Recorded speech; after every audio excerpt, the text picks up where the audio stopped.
नमस्कार दोस्तों, आशा करते हैं आप सभी ठीक हो गए। भगवान श्री कृष्ण ने बताया कुंभकर्ण के 6 महीना सोने के बाद उसकी पत्नी का क्या होता था। एक बार की बात है, भगवान श्री कृष्ण और देवी सत्यभामा अपने महल में विश्राम भवन में आराम कर रहे थे और रामायण के कुछ प्रमुख पात्रों के बारे में बातचीत कर रहे थे। बातचीत करते करते देवी सत्यभामा के मन में एक प्रश्न आया तो देवी सत्यभामा कहती है, हे स्वामी, मेरे मन में एक प्रश्न है। आपकी आज्ञा हो तो मैं आपसे उस प्रश्न को पूछना चाहती हूँ। तो भगवान श्री कृष्ण कहते हैं, हे देवी सत्यभामा, तुम निसंकोच होकर पूछो, मैं तुम्हारे हर प्रश्न के रहस्य बताने के लिए तैयार हूँ। तो देवी सत्यभामा कहती है, हे दया के सागर, कुंभकर्ण के 6 महीना सोने के बाद उसकी पत्नी का क्या होता था। तो भगवान श्री कृष्ण जी बोले, हे देवी सत्यभामा, तुम्हारे इस प्रश्न से सभी नारी जाति का कल्याण होगा, क्योंकि एक नारी की भगवान श्री कृष्ण कहते हैं, हे देवी सत्यभामा, मैं तुमको एक कथा के माध्यम से तुम्हारे प्रश्न का उत्तर बताने जा रहा हूँ। तुम इस कथा को ध्यान से सुनना, क्योंकि जो भी स्त्री या पुरुष इस कथा को ध्यान से सुनते हैं तो स्त्री सदा सुहागन रहती है और हर पुरुष के जीवन में पत्नी का वियोग नहीं होता है। तो देवी सत्यभामा कहती है, हे स्वामी, मैं इस कथा को ध्यान से सुनूंगी, कृपया आप इस कथा को सुनाना शुरू कीजिए। तो भगवान श्री कृष्ण कथा को सुनाते हुए कहते हैं कि रामायण का एक मुख्य पात्र था कुंभकर्ण, जो कि लंकापति रावण का छोटा भाई था। रावण का यह भाई इतना भयंकर था कि एक दिन में अनेक जीव जंतुओं को भोजन अकेला ही खा जाता था। उसके बाद भी कुंभकर्ण के पेट में चूहे नहीं हाथी दौड़ते थे। भूख शांत न होने पर कुंभकर्ण अपनी प्रजा को भी खा जाता था। ब्रह्मदेव भी कुंभकर्ण की शक्ति से दुखी थे, क्योंकि ब्रह्मदेव को पता था कि आज नहीं तो कल कुंभकर्ण की भूख से संसार में हाहाकार मच जाएगा। फिर एक दिन रावण, कुंभकर्ण और विभीषण तीनों भाइयों ने ब्रह्मदेव की घोर तपस्या की। तो तीनों भाइयों के तपस्या से खुश होकर ब्रह्मदेव प्रकट हुए और ब्रह्मा जी रावण और विभीषण को वरदान दे दिया। फिर ब्रह्मदेव ने कुंभकर्ण से बोले कि तुम क्या वरदान मांगना चाहते हो। तो कुंभकर्ण ने सोचा कि मैं इंद्रासन मांग लेता हूँ और मैं एक योद्धा बन जाऊंगा। परंतु ब्रह्मदेव को पहले से ही पता था कि कुंभकर्ण वरदान में क्या मांगेगा। इसलिए ब्रह्मदेव ने देवी सरस्वती से बोले कि देवी, आप कुंभकर्ण की जीभ पर विराजमान हो जाएं और कुंभकर्ण की मति को बदल दें। तो सरस्वती माता ने ऐसा ही किया। जब कुंभकर्ण ने ब्रह्मदेव से वरदान मांगा तो वरदान मांगते समय देवी सरस्वती कुंभकर्ण की जीभ पर विराजमान हो गई। तो परिणाम यह हुआ कि कुंभकर्ण ने इंद्रासन की जगह पर निंद्रासन मांग लिया। ब्रह्मदेव खुश हुए, उन्होंने तथास्तु बोल दिया ताकि सृष्टि की रक्षा हो। परंतु जब यह बात रावण को पता चली तो रावण ने सोचा कि वरदान के हिसाब से तो कुंभकर्ण हमेशा सोता ही रहेगा। इसलिए रावण ने ब्रह्मदेव से निवेदन किया कि कुंभकर्ण को 6 महीने सोने और 6 महीने जागने का वरदान दें। रावण की बात सुनकर ब्रह्मदेव ने कुंभकर्ण को 6 महीने सोने और 6 महीने जागने का वरदान दिया, जिससे कुंभकर्ण 6 महीने सोता था और 6 महीने जागता था। इस वरदान के बाद कुंभकर्ण सो गया और जब वह 6 महीने बाद उठा तो पूरी लंका में हाहाकार मच गया, क्योंकि उसका शरीर बड़े पहाड़ जैसा था। उसे उठते ही भूख लगी। सबसे पहले उसने लंका में खाना ढूंढना शुरू किया। उसने लंका की वाटिका से फल तोड़कर खाया, परंतु उसका पेट नहीं भरा।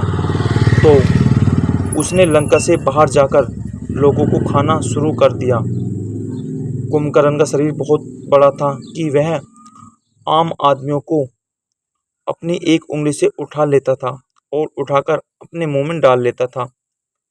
फिर रावण ने मंदोदरी से विवाह किया। तो उसके बाद रावण ने बलि से अपने भाई कुंभकर्ण के लिए उनकी कन्या वज्रबाला का हाथ मांगा। वज्रबाला बलि की पुत्री थी और बलि विरोचन का बेटा था। वामन अवतार में जब भगवान विष्णु ने बलि से 3 पग धरती मांगी थी, तो उस समय वज्रबाला वहां थी और उन सबको देखने के बाद वज्रबाला एक शक्तिशाली कन्या बन गई थी। उसे हथियार बनाने की अच्छी समझ थी। रावण के बोलने में कुंभकर्ण और वज्रबाला का विवाह हो गया और वज्रबाला कुंभकर्ण के साथ लंका आ गई और लंका में बड़े बड़े हथियार बनाने रही थी। कुछ समय के बाद वज्रबाला और कुंभकर्ण के 2 बेटे जन्म लिए, जिनमें से एक का नाम कुंभ और दूसरे का नाम निकुंभ था। इसके सिवाय कुंभकर्ण ने 2 विवाह और किया था और यह दोनों विवाह उसने अपनी मर्जी से किया था। कुंभकर्ण की दूसरी पत्नी का नाम करकटी था। करकटी एक राक्षस पुत्री थी जो सह्याद्री की राजकुमारी थी, जिस पर कुंभकर्ण का दिल आ गया था और बाद में कुंभकर्ण ने करकटी से शादी कर लिया। करकटी से कुंभकर्ण के बेटा भीमासुर का जन्म हुआ था, जो कि एक क्रूर राक्षस था। करकटी कुंभकर्ण के साथ लंका में नहीं रहती थी, वह पर्वत में रहती थी। अंत तक वहीं रही। कुंभकर्ण का तीसरा विवाह कुतुबपुर के महोदर नामक राजा की बेटी तड़ित माला से हुआ था, जो बाद में लंका में ही रही थी। कुंभकर्ण की पहली पत्नी वज्रबाला को रावण ने लंका की शस्त्र बनाने वाली सेना का सेना नायक बना दिया था, क्योंकि उसे शस्त्रों के बारे में बहुत ज्ञान था। इसलिए वह अपनी सेना के साथ शस्त्र बना रही थी और कुंभकर्ण की तीसरी पत्नी तड़ितमाला उसके लिए 6 महीनों तक खाना बनाती थी, ताकि जब कुंभकर्ण उठे तो उसे खाने को खाकर उसकी भूख हो जाए। रावण और कुंभकर्ण शुरू से राक्षस नहीं थे, एक श्राप के कारण वो राक्षस बने थे। धर्म ग्रंथों के अनुसार भगवान श्री विष्णु के दरबार में जय और विजय नाम के 2 द्वारपाल थे। एक बार सनक, सनकनन, सनातन और सनत कुमार नाम के 4 मुनि भगवान श्री विष्णु के दर्शन करने के लिए आए थे। उस समय जय और विजय नाम के श्री विष्णु के 2 पहरेदार ने उनकी हंसी उड़ाते हुए उन्हें रोकने की प्रयास किए। इससे वे चारों मुनि बहुत गुस्से हो गए और उन्होंने श्राप देते हुए बोले कि तुम्हारे कर्म तो असुरों जैसे हैं, इसलिए तुम इसी क्षण असुर हो जाओ।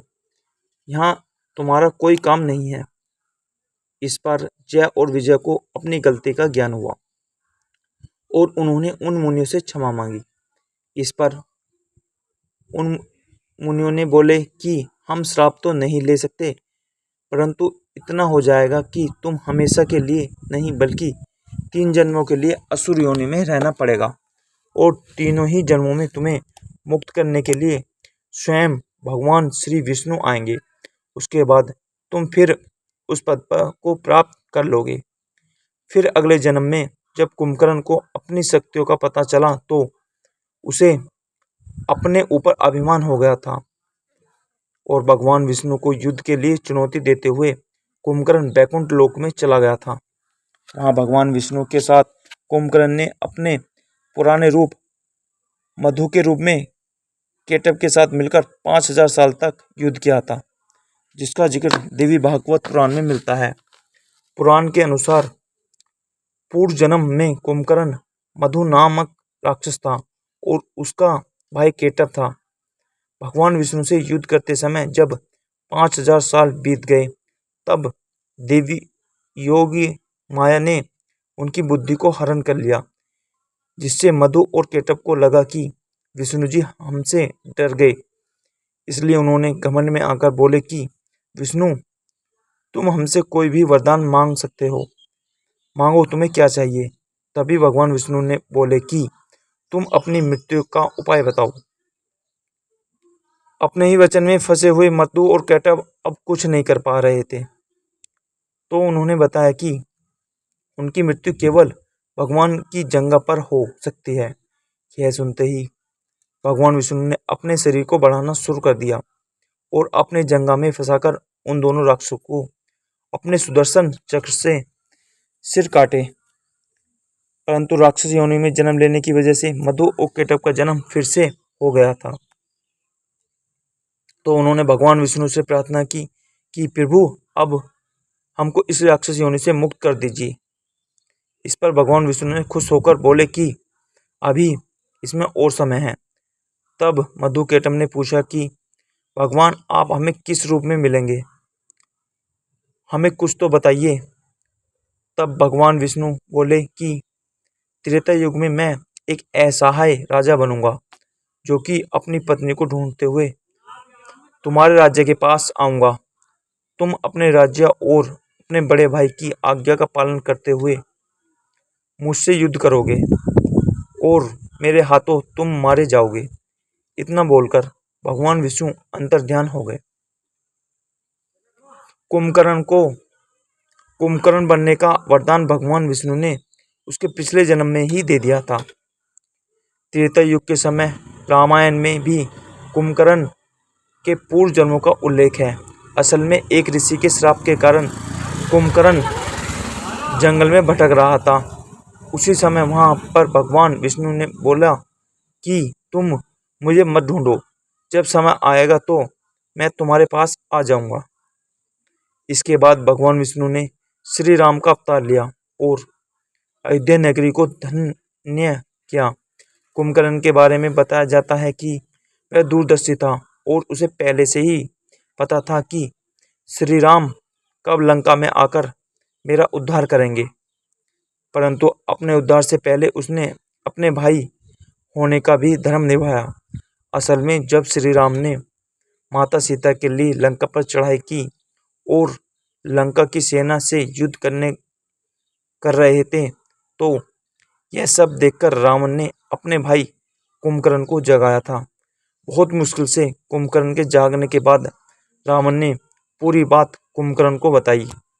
तो कुंभकर्ण ने रावण को समझाते हुए बोला कि भ्राता, आपके पास पंच कन्याओं में पूजित संसार का सबसे सुंदर कन्या मंदोदरी है, जो कि आपकी धर्मपत्नी है और मेरी माता समान भाभी है। इसके बाद भी आप जंगल में भटकते हुए एक स्त्री का हरण करके अपने राज्य में ले आए और उसे अपनी पत्नी बनाना चाहते हैं। अभी भी वक्त है, आप प्रभु श्री राम से माफ़ी मांग लीजिए और उनकी शरण में चले जाइए। उनका दिल बहुत बड़ा है, वही तीनों लोगों के स्वामी हैं, वह आपको जरूर माफ़ कर देंगे। इस पर रावण कुंभकर्ण पर गुस्सा हो गया था। वो गुस्सा करने लगा। बदले में कुंभकर्ण ने रावण से बोला कि मैं तो आपको समझा रहा था, लेकिन कोई बात नहीं। एक छोटे भाई का धर्म है कि वह बड़े भाई की आज्ञा का पालन करे। आप जैसा बोलेंगे मैं वैसा ही करूँगा, चाहे इसके लिए मुझे अपनी जान ही क्यों न देनी पड़े।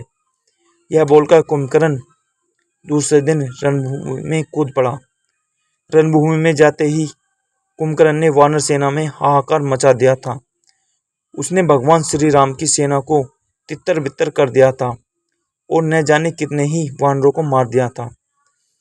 तो यह सब श्री राम ने देखा तो श्री राम ने कुंभकर्ण की तरफ अपना धनुष बाण किया और अपने बाण से उसका उद्धार कर दिया।